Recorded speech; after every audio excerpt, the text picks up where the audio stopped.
Hi everybody! So today's video is going to be kind of weird, a little bit different.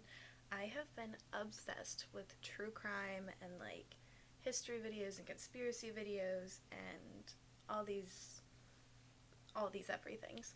And so I decided, okay, backstory. I went on a ghost tour this Sunday through Gettysburg at like 8 or 9 at night, right? So it's dark, it was rainy, it was foggy, it was like magical. And I mean, our tour guide was just incredible. He was so knowledgeable, and so I had a lot of fun. But there were a couple different things that I really just like sparked something, and I was like, I want to research these further. And so that's what I did. Genius idea. I'm just gonna do this as a video in and of itself. So okay, so I already have my foundation on and a little bit of cream contour. I'm just gonna jump right in. I'm just jumping in. So we started on this tour. We saw a couple spots. We saw this one house that was like, I think it's like the Farnsworth building, the Farnsworth house. It's a big brick house that acted as a sniper base. I believe he said the Confederate soldiers hid in there. The Confederate snipers hid in there, and they actually left, when they were redoing the building later, they actually left all the original bullet holes in there. And plastered over them so you can see exactly how many. I think it said there are like 200 something bullet holes in the side of this building. It was absolutely insane. And that was amazing. And it's actually a B&B now. And the craziest shit happens at this B&B. And so he was telling us like some of the accounts that he's heard, and that his cousin actually had stayed there and couldn't even make it through the night. Or no, she made it through the first night, and then they couldn't make it through the second night because the like paranormal disturbances were just too great for them. So the next little stop on our ghost tour is at the National Homestead in Gettysburg, obviously, and it acted as a post-Civil War orphanage for children who were part of families affected by the Civil War. So, parents who lost fathers, whose fathers never came home, they were the head of the family. They were the main breadwinners. So when you lost that, a lot of times mothers couldn't keep up with the amount of kids that they had, or couldn't supply enough food, or anything along the lines. This orphanage would take them in. And it was originally started in 1866. By a group, I'm sorry, my notes are right here, so I'm just looking at them, by a group known as the National Association of Philadelphia, and they are the ones that chose Gettysburg for the site of this orphanage, and they picked the building and everything, and the woman they chose actually has a really odd connection to the orphanage. So during the Battle of Gettysburg, there was one point where they needed to send a small platoon of men into the town square it was essentially a suicide mission. They were just there to hold them off for a little bit longer so their reserves had more time to get into a defensive position. And so, as you know, both sides are coming together in this town square, essentially massacre. These 500 men don't stand a chance, and they said, kind of rumor has it, the battle was over in a matter of minutes, just because of how brutal and the size difference and everything. And it became kind of a town effort once the armies had moved along to get these bodies out of the way. They were really worried about disease and everything like that, because decaying bodies obviously attracts different animals and germs and all the awful things that come along with having a decaying body nearby. There's no pretty way to put it. And so, as they're doing this, they are going through the soldiers, and they are in their shallow war graves. It's not pretty. But they come across a man who has a picture of his 3 kids in his hand, like clutched in his hand. And the people that find him see this picture and they're like, holy crap, like, these kids have got to know that they were the last thing on their dad's mind before he died. And so they took this picture and essentially started putting it in newspapers all across, like, the north, the eastern coast, things like that. And it slowly kind of crept its way into national, oh, this is going to be bright, sort of national headlines, national footage, things like that, not footage, newspapers. And one day, this woman named Felinda Humiston responded. She was like, those are my kids. And they informed her that, you know, her husband was dead, and she confirmed his name as being Sergeant Amos Humiston. And he had died, you know, obviously had died in the battle.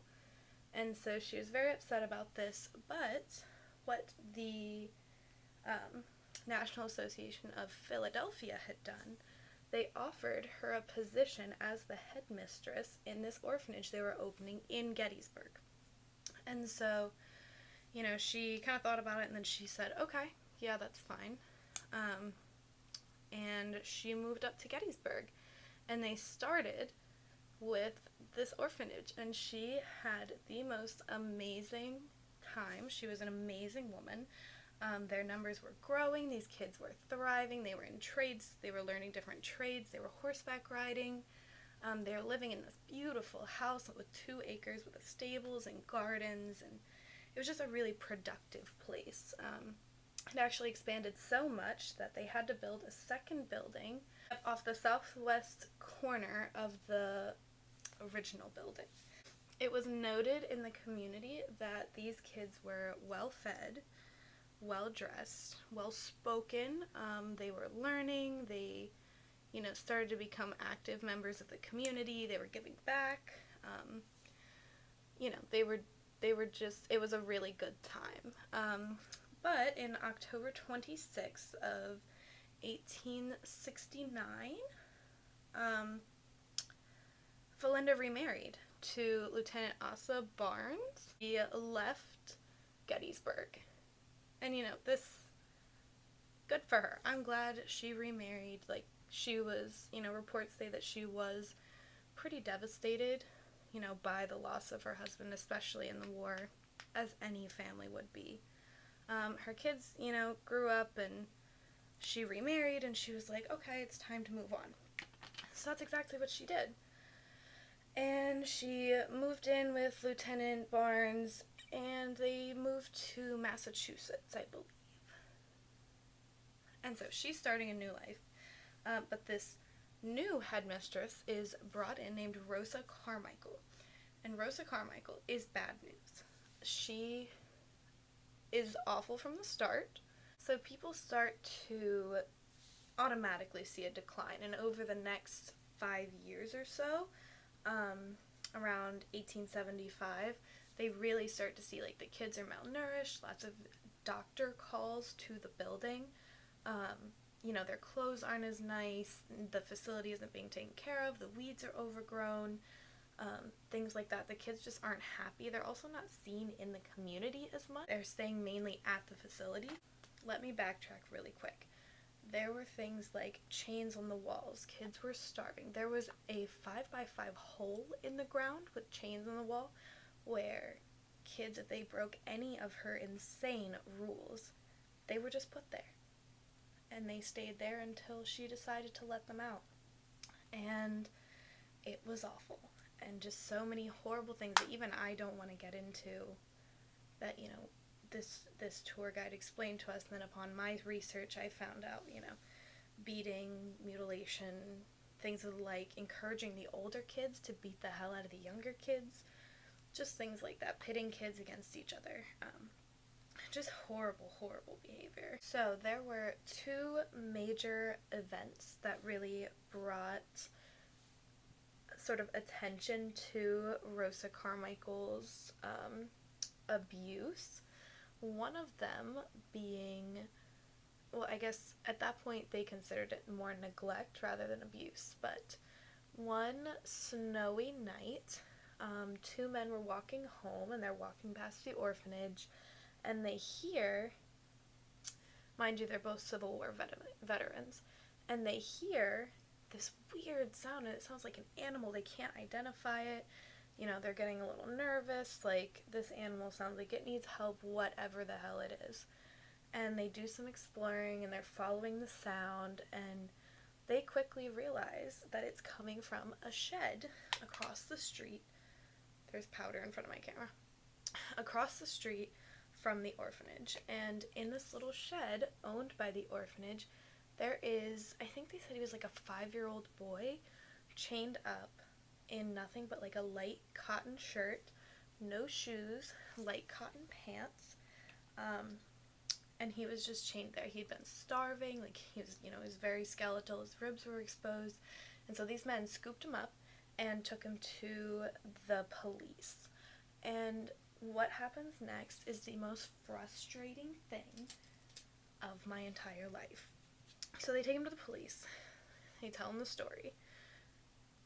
Rosa Carmichael is, I think she was charged with like a misdemeanor or something and fined $2.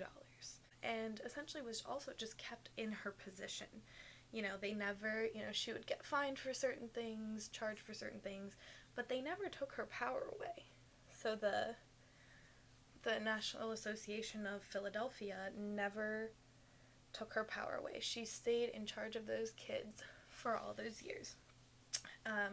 At this point, in 1875, there was a huge movement for all the children to take flowers out to the graves of the soldiers and lay them with the soldiers. And all the kids did this, except for the kids in the orphanage, because Rosa had left them locked inside while the other kids went out and laid flowers on the graves of the soldiers. And the townspeople were really unhappy about it. They really fought to have her taken out of her position. But the National Association would not move. They were like, we elected her, we put her there. Pretty much it's not our problem. And from there, people started to get really, really upset and really bothered with Rosa's behavior. Understandably. It's about 1876. And a 14-year-old boy escapes from the orphanage and essentially runs to the sheriff. And he tells them everything that's been happening, and this is when she is charged $25 for the abuse, but she is kept in her position as headmistress of the National Homestead. Disgusting. Disgusting. I'm disgusted. And so this is done. The kids are starting to give up hope. It's, you know, it's been years of this. Kids are still there that have been there since her, you know, her coming into this position, and they've dealt with so much abuse and just awful, horrible psychological terror, essentially. And so when the sheriff yet again does nothing, this kid decides to go to the media. And he did it right. He went to every newspaper. He alerted every townsperson. And was like, anyone who would listen, he was like, you gotta get Rosa Carmichael out of there. And eventually, these people, led by Civil War veterans, dragged her ass out of that house, all the way down into town square, and demanded justice. Now, this is where it gets a little funky. So, she was sentenced with, like, misdemeanor, just bullshit, essentially. Like, I looked it up, they all were a little bit different, so I didn't want to tell you one and it be incorrect, but they were essentially very light charges for the crime, and people were not happy with it. And so, it's rumored, what was supposed to happen is that she was supposed to be taken to the edge of town and let go. You're not allowed to come into this town again. Unfortunately, or I guess fortunately, depending on how you feel about these things, there's a rumor that she never made it out of town.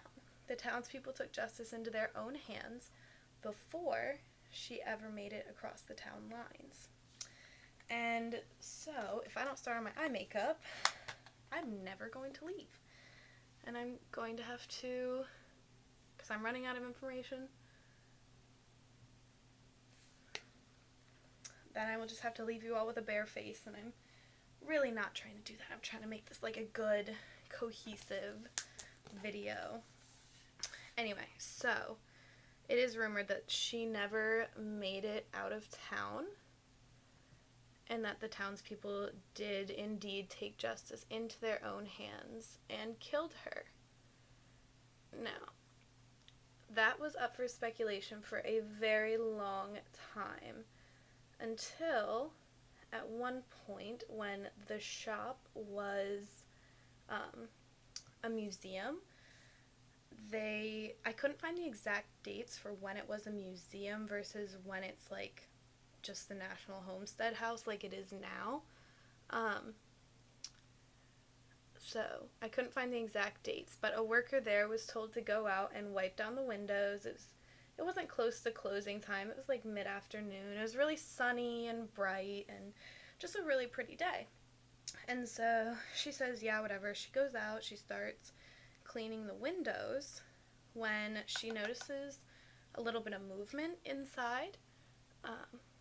And you know when the sun is outside of a window and there's like not a whole lot of light inside, how you have to kind of do like this to see, like make that little shadow? That's what she did. And terrifyingly enough, as she did that, she looked straight in to see a face looking straight at her.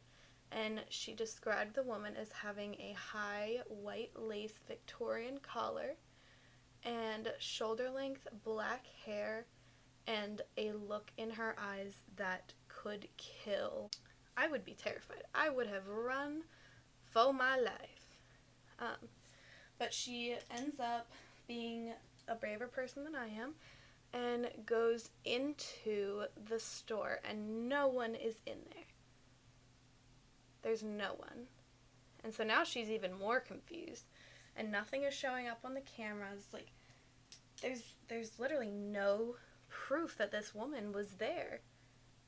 And so she, started telling people, and they were like, yeah, that happens. They think it's the ghost of Rosa Carmichael, because up the street there had been sightings of her as well. This same woman with the white lace Victorian collar that had a look that could kill you. And so eventually, after Rosa Carmichael left, the orphanage was shut down in 1877. Just because at this point they couldn't find a new headmistress, the name had been completely destroyed in the media, no one would be sending their kids there anyway. The National Association finally then opened their fucking eyes and decided to close the orphanage down.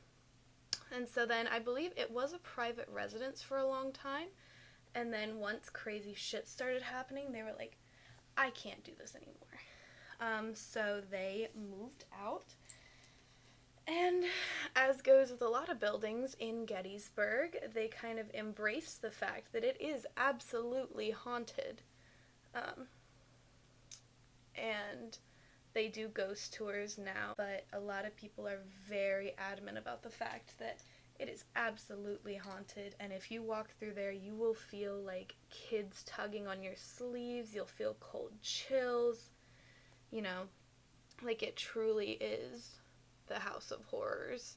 And it honestly made me shiver, like made me nauseous. Even just standing outside of this building, I was like, I want to go home, I want my puppy, I want my sisters, like, this is awful. And I was there with my boyfriend, and even he was kind of like, oh my god, Ansley, like, I can't even comprehend what those kids went through. And I was like, you're telling me I'm in tears? Yeah, so that is the story of Rosa Carmichael and the National Homestead in Gettysburg. I'm going to finish my look off camera, show you guys how it turned out, and that'll be the end of the video. Alright guys, so this is the finished look. I'm not sure how I feel about the lipstick. It's a little bit pinker than I meant it to be. And I was also going to put lashes on, but we all know that I'm about to go get in the shower and go the hell to sleep, so I'm not putting fake eyelashes on. I never did my highlighter. Who even am I anymore?